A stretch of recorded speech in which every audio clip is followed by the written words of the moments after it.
Hello everyone, welcome back to Of the Goddess. Today joining me is actually Rogue and Buddha from our last video, and today we'd like to talk about a couple of, I guess you could say, ethics and morals that we have within our coven and within the Wiccan community.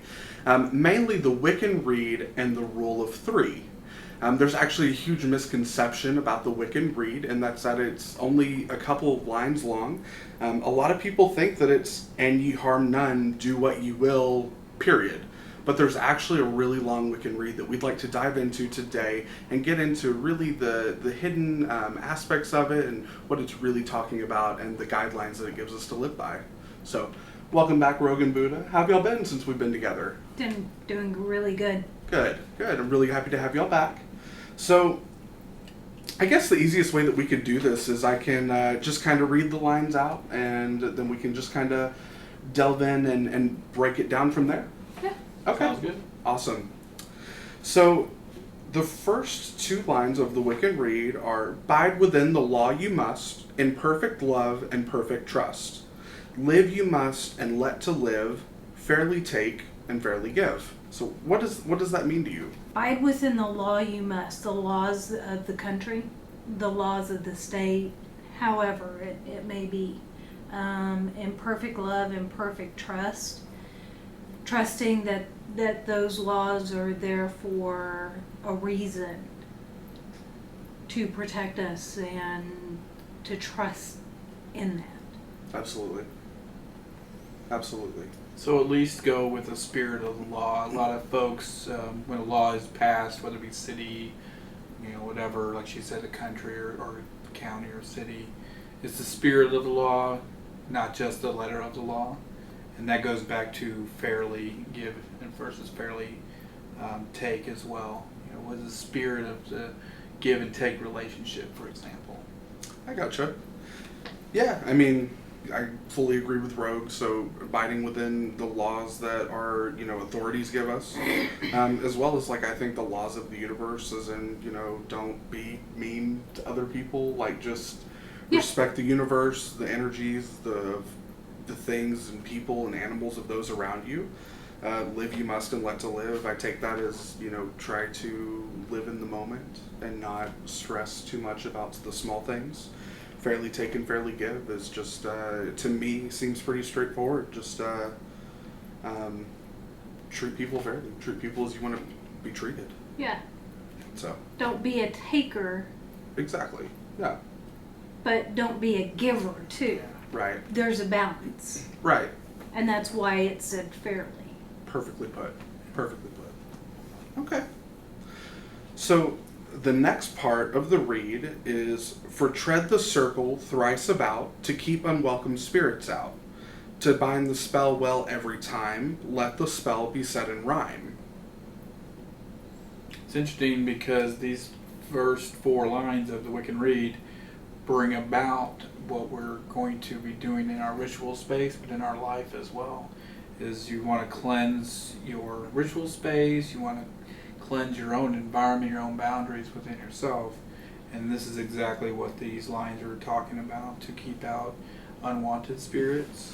And the idea of keeping things in a rhythm or musical or a chant really helps it become empowered. Sure. Yeah, that makes sense. Yeah. Absolutely. All right. So, light of eye and soft of touch, speak you little, listen much. Honor the old ones in deed and name. Let love and light be our guides again. It reminds me of this idea, they say you have one mouth and 2 ears. So it's one of those, you should listen twice as much as you speak. Right. I don't necessarily live up to that, unfortunately. But this is what the statement is clearly bringing up here. Honor the old ones. Honor those that have lived before us. Listen to their stories. Listen to what they went through during their time, because it does correlate to what we're dealing with during our time. Yeah, absolutely. And yeah, sorry, go ahead. And so, in deed and name, you carry their name with you. Let love and light be our guides again. that's letting all those stories and letting all that information guide us instead of being the fool in a tarot deck. We're being the knowledge. Absolutely. Absolutely. Could it also be so one thing that I noticed when I'm looking at the read is old ones is capitalized. Could that also be referring to the old gods? Yeah. Okay. I think so. Absolutely, and it's the respect for the old gods, goddesses, in their deeds that they present and who they personify as in their god or goddess form, as well as their name, whatever the term or the name that you call upon them. That's interesting that that's so specific about honor them, Right. not just by their name, not just by their deed, but both of them, especially from the highest love and light, rather than all the darkness that may have happened in the past as well. Right. Yeah. Absolutely. All right. So the next part is Diasil go by the waxing moon, chanting out the joyful tune. Widdershins go when the moon doth wane, and the werewolf howls by the dread wolfsbane. This is very useful in both ritual and, once again, in boundaries in real life, is the Diasil happens to be as the solar motion of the time scale. Say you had a clock back in the day, it was not, you didn't have a watch. You would have your, what's the name of it? Sundial. Sundial. Yeah, Sorry.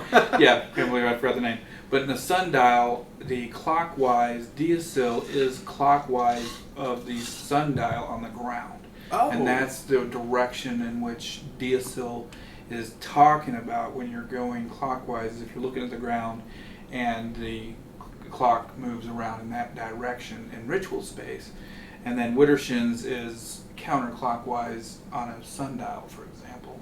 And so generally we practice calling in Diasil and banishing or asking to leave in Widdershins. Right. And this is exactly what this is talking about, is the formality, if you will, of as we come into a full moon, we come out of into a new moon concept. And then it brings up the idea of a werewolf. The energy of a werewolf is brought about in a full moon, right? Mm-hmm. But then it then goes the other direction towards a new moon. And this is why it brings up the wolf's bane, for example. So we're not talking, just to clarify, we're not talking about a physical werewolf. Not No. Okay. necessarily, no. It's the Well, that's symbolism for the most part. But yes, it's the symbolism. That's good. I thought we'd clarify there. Yeah. So people don't think that we're the crazies. When the lady's moon is new, kiss the hand to her ×2. When the moon rides at her peak, then your heart's desire seek.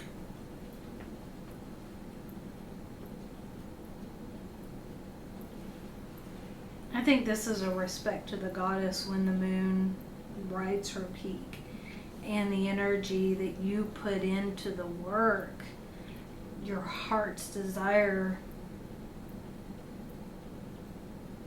you're able to seek and find it. Right. Right.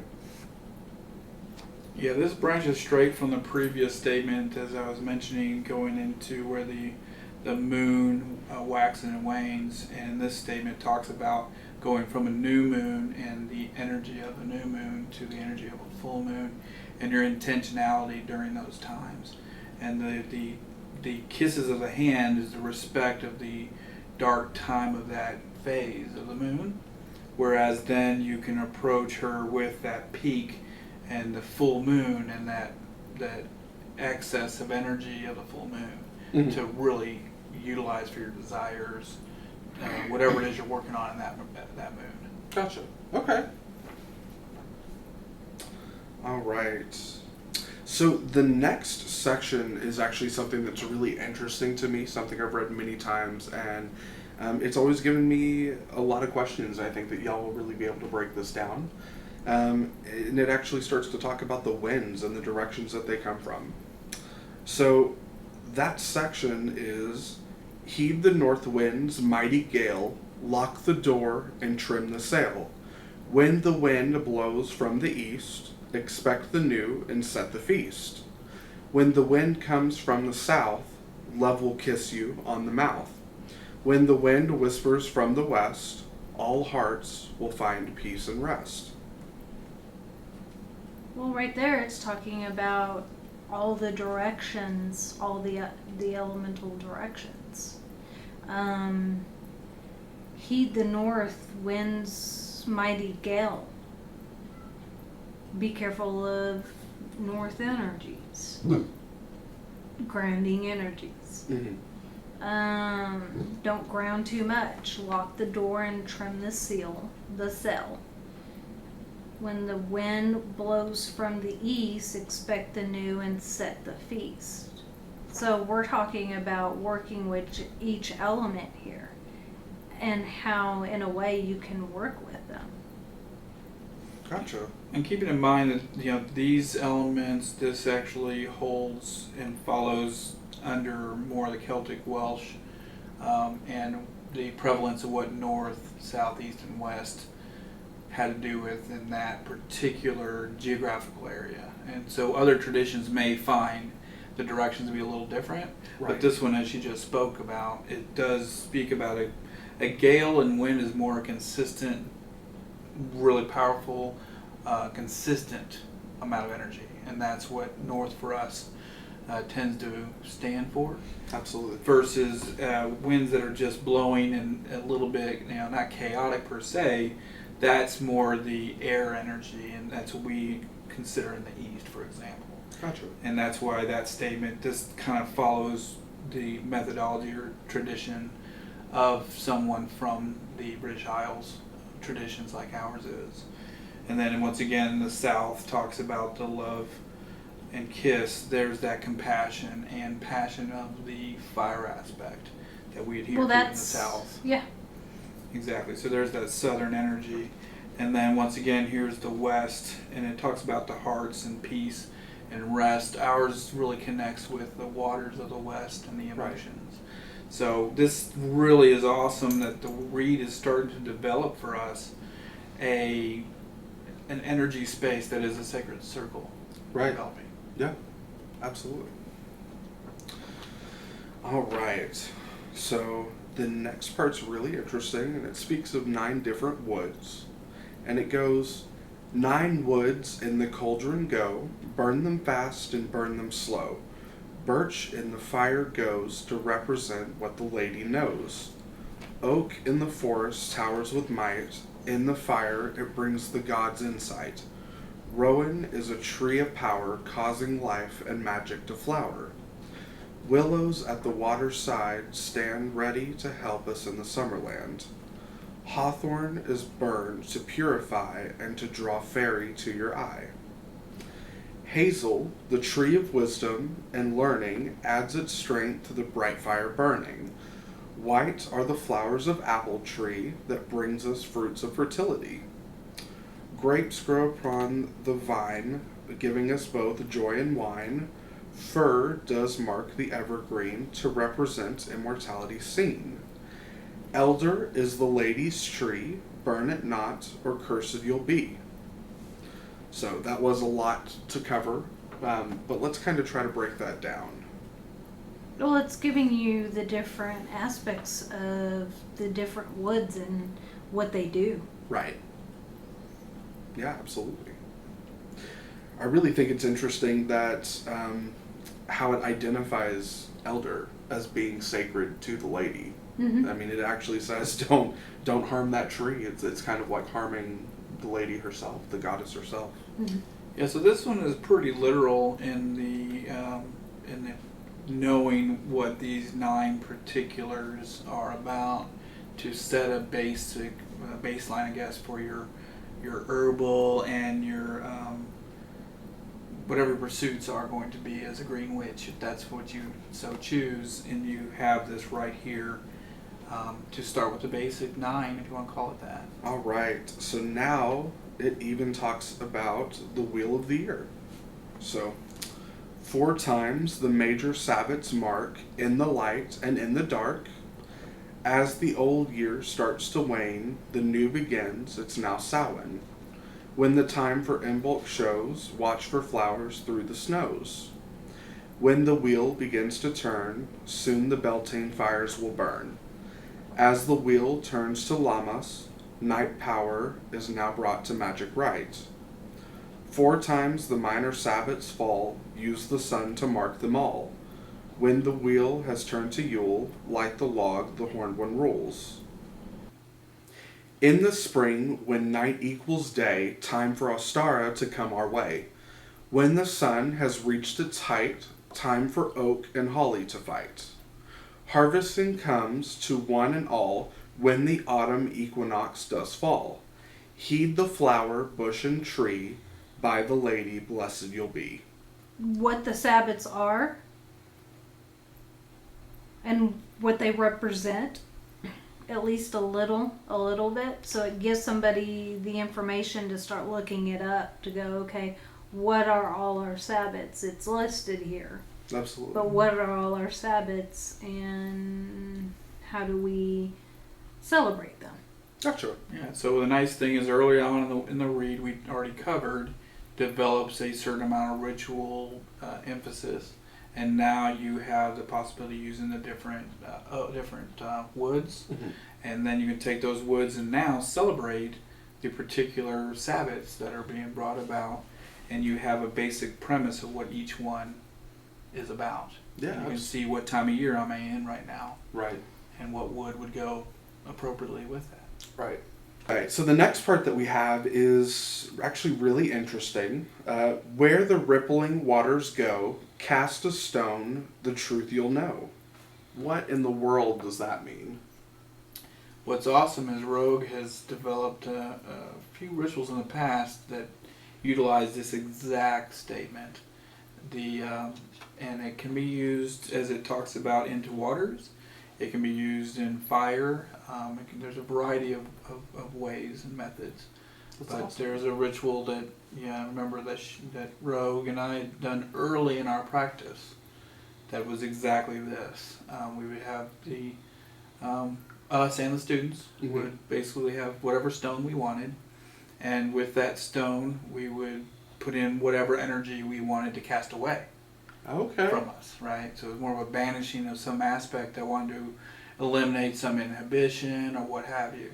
And we were at a cliff of a lake, and we were able to take that stone and throw it literally into the lake. And just that power of that intentionality will allow us to cast it away. Just like it said, casting a stone, it casts away whatever you want it to. And the truth you'll know, what's interesting is in the ritual that I had wrote, I had a bag of stones, and those bag of stones were for everybody to draw from. Okay. And it was what their ancestors were telling them they could work on. Oh, wow. Okay. That's really interesting.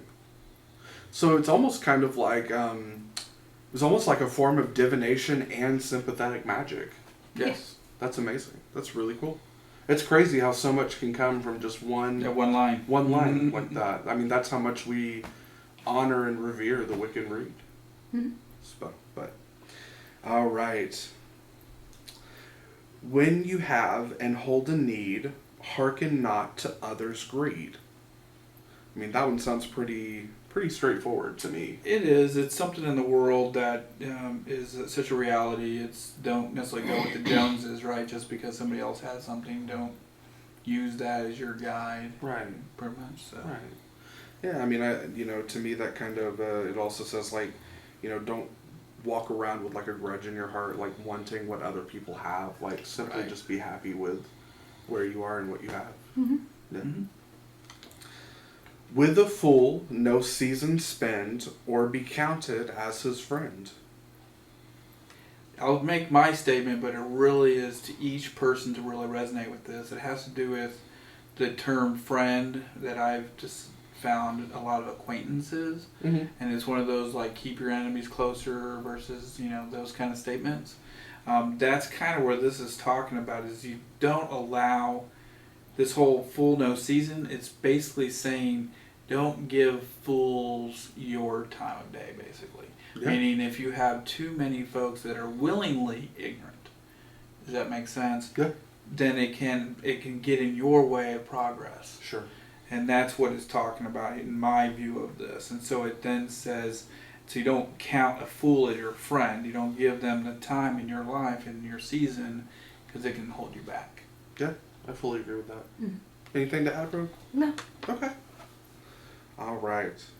Merry meet and merry parts, bright the cheeks and warm the heart.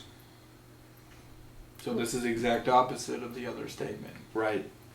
Right. So like, you know, whenever you're meeting with someone, you know, always meet with them in a good mindset and a good frame of mind, a good heart. You know, show love to others, both, you know, before, during, and after the fact. Essentially. And that's why the merry part also. Exactly. So the two lines together are approach with caution, but also be open in heart to merry meet somebody. So the next part is actually the second half of our video that's mentioned within the Wiccan Rede, but we're going to come back to that and get a little bit more in detail. But the next part of the Rede says, mind the threefold laws you should, 3 times bad and 3 times good. Oh, that's our karma. Mm-hmm. That's the threefold rule. What you do comes back on you threefold. Right. So if you put out negative energy, it comes back on you 3 times as much. Right. Right. And we'll get into that a little bit more in just a second. But to go ahead and finish out the Rede, the next part is, when misfortune is enow, wear the star upon your brow. So this has to do with in challenging times we recognize our, 5-pointed pentacle, the star, as it's referring to here, is to understand that there is the elements, the unity, the circle around the star. All that is letting us know that there is a season for everything, and we have to recognize in our suffering, our misfortunes, to bring it back home again, to return back to our star, to our own faith. That's the way I take that line. Absolutely. Be true in love, this you must do, unless your love is false to you. This is a lot of self-reflection that you have to decide if you're humble enough. You have to be true to yourself. If you're not true to yourself, you're lying to yourself, and you're lying to others. Right. So this is hopefully helping folks that once they read this Rede and they see that line, that they can do a soul search and recognize, am I doing for myself, loving myself, and then loving others, or am I sacrificing myself for others? Exactly. This takes me back to the statement that I've heard many times, you have to show yourself love before you can show it to others. Mm-hmm. You have to love and trust yourself. You have to have that perfect love and perfect trust for yourself before you can go out and even attempt to show it to others and hope that it'll be successful. That's ideally the best way. It's not super easy in life. It's a dynamic life we live, but right. That's the ideal concept. Absolutely. Absolutely. All right. These 8 words the Rede fulfill, and harm ye none, do what you will.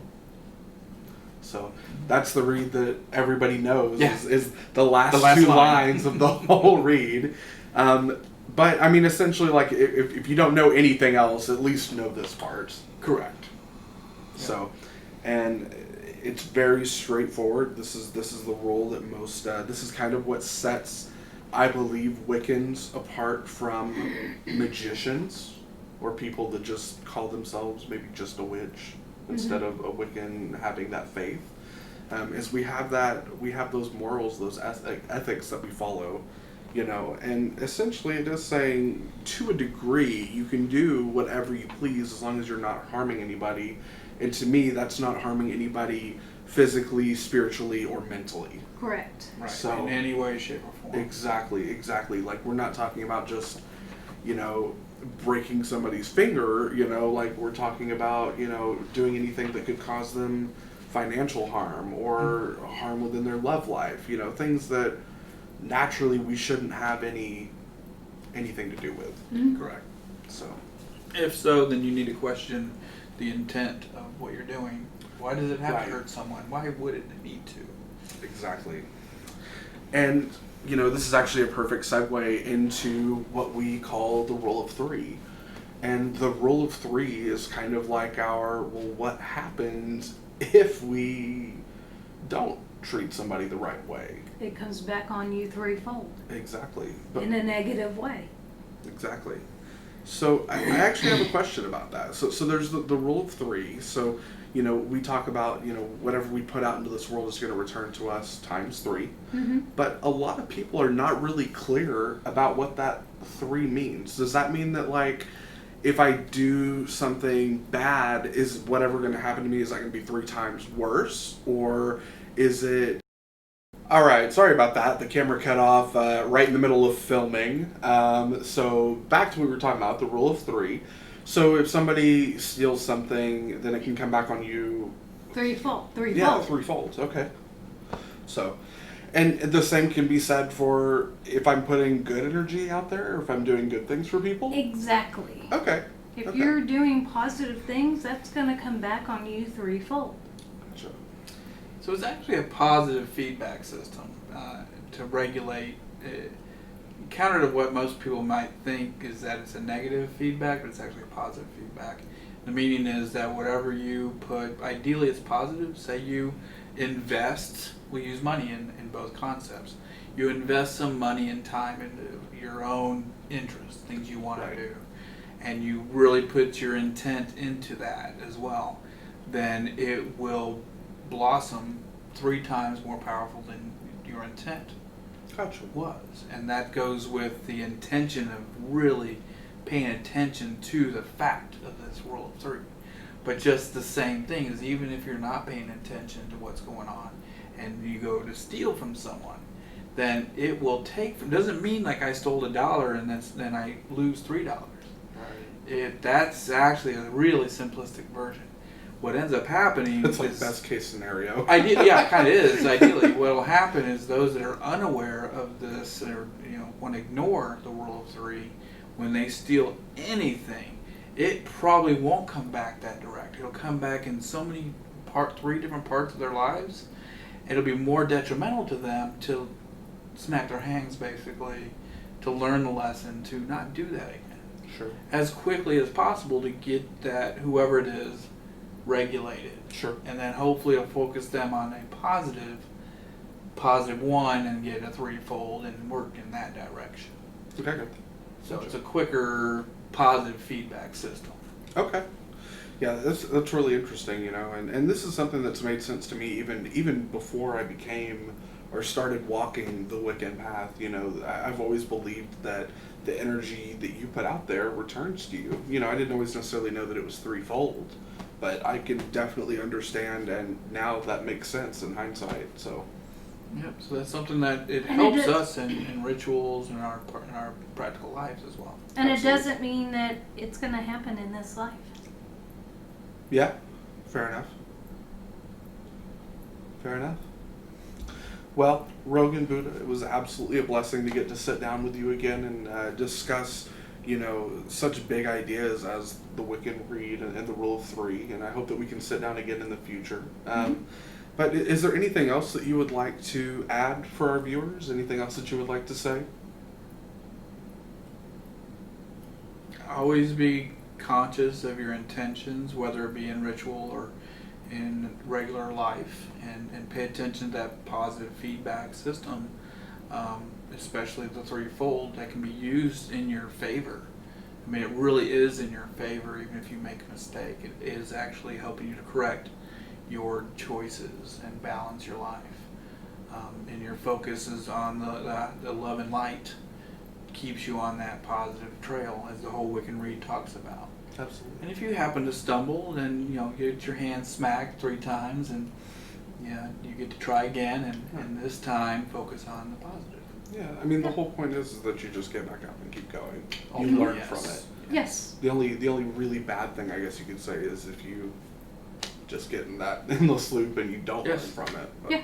Well, as she alluded to, and that may be another class, the karmic loops yeah. that can happen. Yeah, I when don't you think we get have time in this video. Exactly. Sorry, There I you go. started it. Oh no. Well, we will definitely have you back to talk about that because that sounds very interesting. Awesome. But yeah, well, thank you again so much. Thank you for having Thank us. you. Absolutely. And one thing I would really like to remind everybody that's going to view this video is every practitioner's beliefs and practice is as individual as the practitioners themselves. So some of the things that we covered tonight, even within the Rede, and such as the Rule of Three itself, some Wiccans out there simply don't follow it or believe in it, and that's absolutely up to them. You know, we're not here to judge other practitioners. We're simply here to share what we believe and what works for us. Again, we thank you so much. Merry we meet, merry we part, and merry may we meet again. Blessed be. Blessed be. Awesome. Thank Yay. y'all.